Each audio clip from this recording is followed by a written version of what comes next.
So good afternoon once again, and welcome to our Avery Dennison Muse Live Theater. So today we have a very specific subject to talk about, but we believe this subject is quite often overlooked by the digital label converter, especially those who use UV inkjet printing. And secondly, we believe that this particular subject bears an interesting business opportunity. We'll be talking about UV inkjet digital label printing and its applicability to specific segments, specific markets, durable label applications such as automotive, electronics, etc., where the demand for durability of the print performance in the harsh conditions is very high. Before we dive deep into the subject, I will give you a short round of introduction. My name is Vladimir Tulpin, and I'm a segment manager for digital segment. And next to me is our main guest, is our colleague Ondra Grev. About a little under a year ago, Ondra engaged with one interesting project when he tried to understand the durability of image on the durable goods for the UV inkjet printing. So basically, he tried to understand if you print the labels with UV inkjet printing, how resistant is that inks to the harsh condition. And in today's session, she will share with you all the outcomes of this result. This project has started is just a small understanding of the issue, but it evolved in something bigger.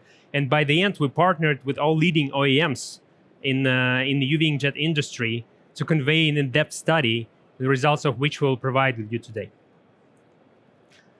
There are a couple of questions we want to answer today. So this is our objective for today's seminar. Is first of all, why durable label market is attractive for digital inkjet label converters? And secondly, how does the UV inkjet perform with respect to durable labels? And as I said already, by the end of the session, we will give you the short outline and the guidance how to approach the durable market. So let's say you already have a UV inkjet press and you're looking for the new opportunities, what you can do with this press. That session is exactly for you. Or you're planning to buy one and you're thinking, you're building a business case. What markets can I approach? Where can I get additional margins? This is an interesting case for you. Why we talk about inkjet and why we talk about UV inkjet? If we generalize, digital label printing can be divided into two buckets. It's a toner printing and inkjet printing. And a toner printing is somewhat an established technologies. It's been there for a while. It's quite, there's more presses on the markets. Everybody know what is HP Indigo or Excicon's dry toner machine and how to use that. But UV inkjet, or the inkjet in general, is somewhat emerging. It's growing with the faster pace, although have a smaller piece of the pie in the market. And there is a lot of questions, what I can use that for. If you look at the spectrum of applications for the UV inkjet technologies, we see a lot of applications in home and personal care products, a lot of applications in beverages, especially in other type of food and glass packaging containers, rigid plastic containers. Historically, there have been some limitations with regards to printing for food and pharmaceuticals because of the ink migration. But now we see the OEMs innovate more and more, introducing the low migration inks, which help to penetrate those markets. On the other side of the spectrum, we have durable applications.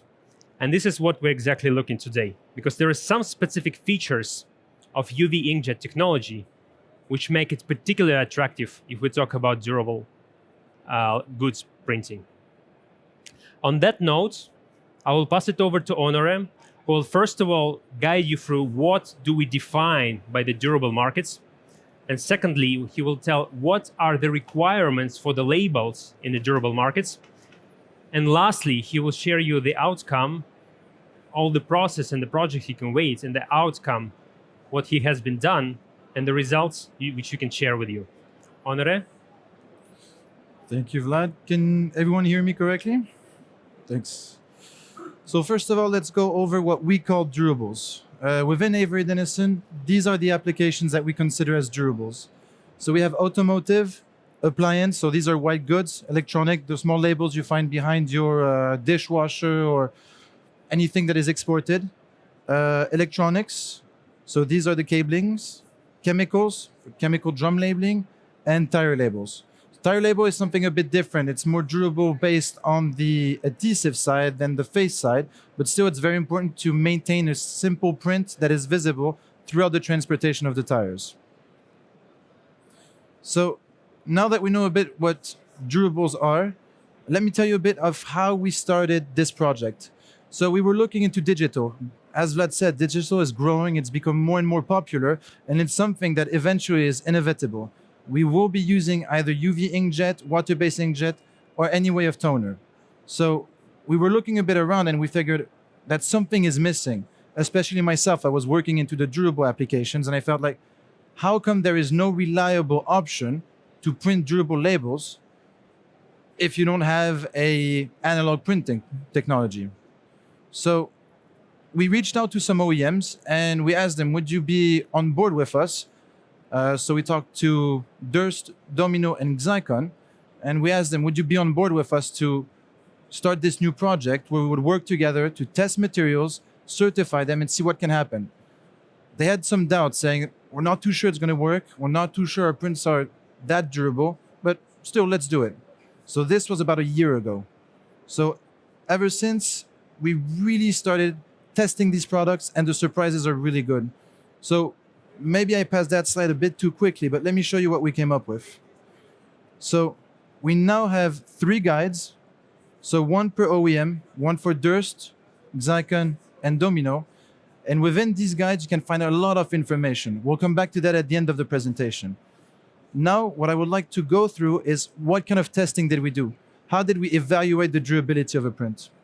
So it all starts off with the visual quality. This is something that is not new. We usually, when we qualify materials with OEMs, we send materials, they print on it, they check the visual quality of it. If it passes their test, they send it to us, we validate it as well, then we call the material qualified. So this was the first step of our process. All the materials that were qualified, we then did chemical resistance test, temperature resistance, UV resistance, weathering, and scratch resistance. We believe that these are basic tests which are still pretty complicated and complex. We've tested over 1,500 products, these samples, and these will pretty much give us a good overview of the durability of both the material with the print and the adhesive behind. So here are a few. As I said, we've tested about 1,500 samples. So let me give you a quick overview of what we found. So chemical resistance. Here we had a GHS label and we decided to pretty much remove the ink using chemicals. So we used acetone. Acetone is something that you usually use with a very strong smell to remove nail polish. So it's made to remove ink. As you can see, except here a little bit of cracking, it's pretty much still visible. Like we can read it, not a problem. Here what we've done is we've tested each pure color of the machine with N-hexane, methylated in spirit, and gasoline. So what we did, we followed industry standards to do the chemical rubbings.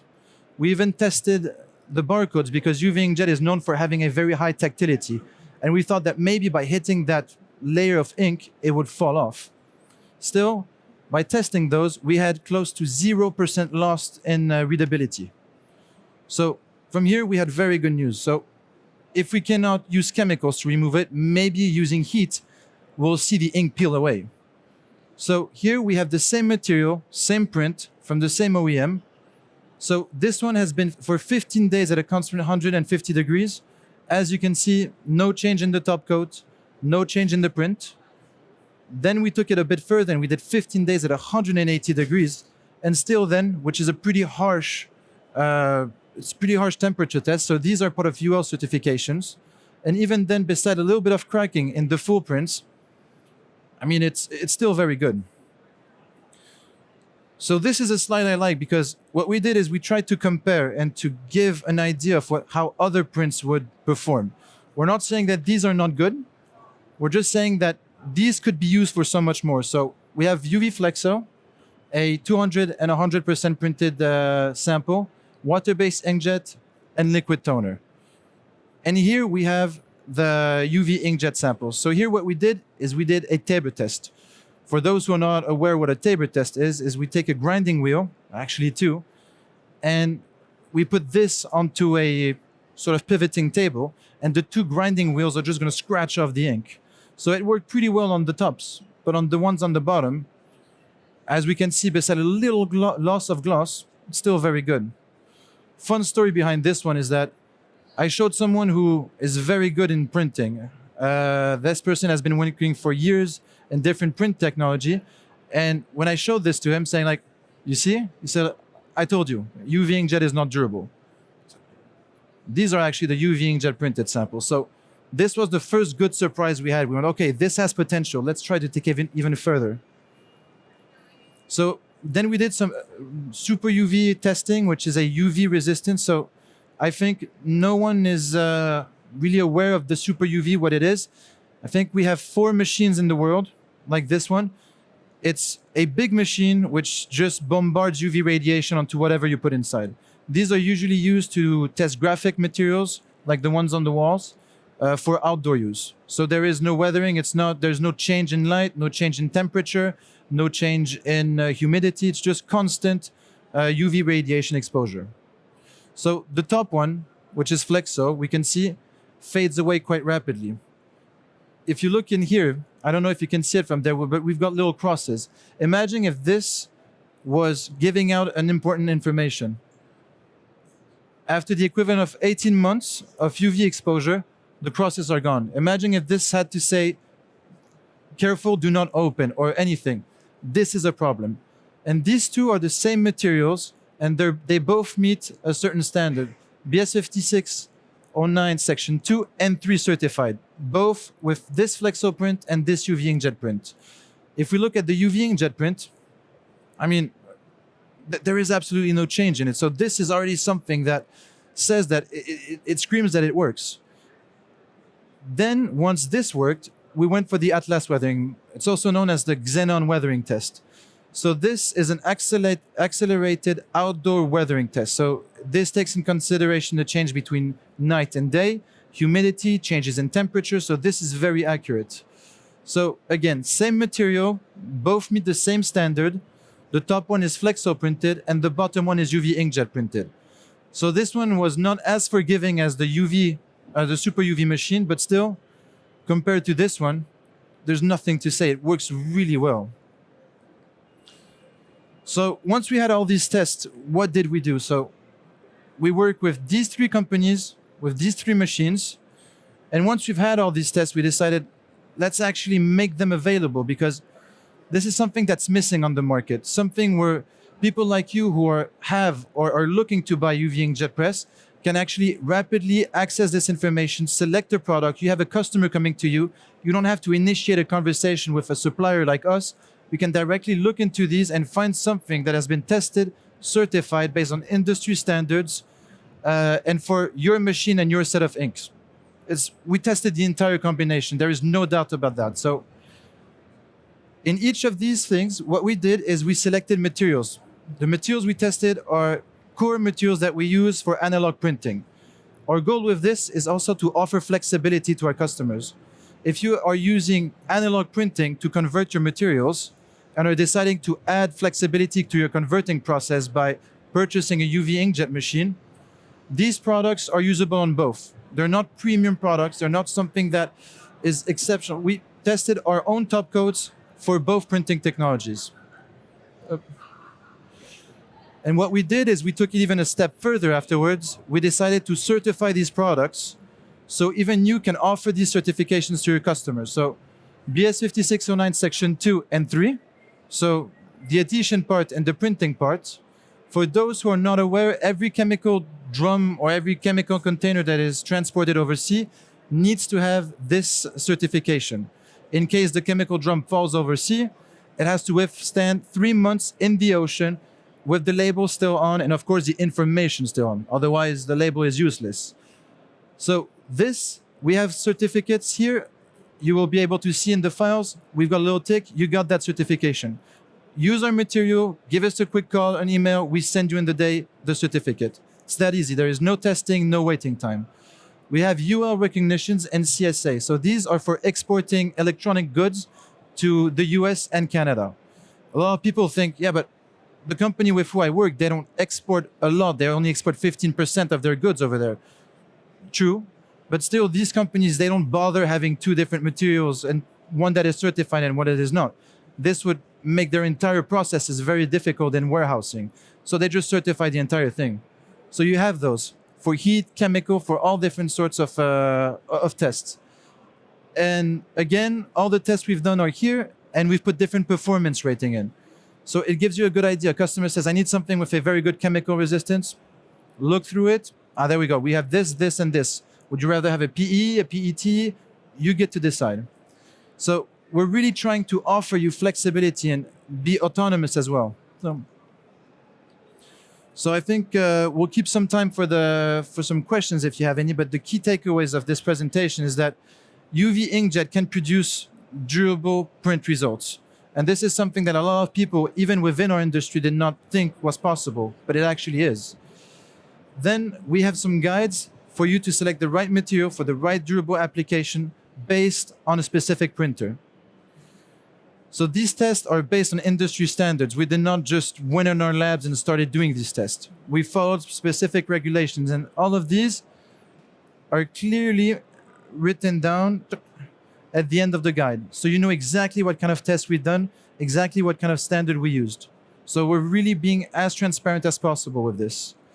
And the last point, which I think is a very important one, which I did not emphasize enough during the presentation, is that we've worked very closely with Zycon, Durst, and Domino. So they know exactly what we're talking about. If you go to their booth, go to their stand, ask them questions about this. We've collaborated on this. We've got other projects coming up. There's a lot of energy coming out of this. So go there, talk to them about this. They know about this. They have some samples you can see.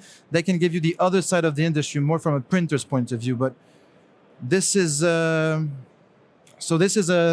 overview of what we've done for durables in the past year, and hopefully you'll be able to use it. And thank you very much. Would you have any questions? Did you also do any outdoor field testing? Any? Outdoor field testing, just in the open, not in a machine, but actually outside, outdoors. We started this project about a year ago. So we did have a few samples. I think it's polyesters outside, and they work pretty well. I mean, whatever you can find in the xenon testing is pretty much what you would get outside. So you would rather try? It's an interesting question. I'm very curious to know. You would? I'll talk to you later. Okay, sounds good. Thank you. Is there?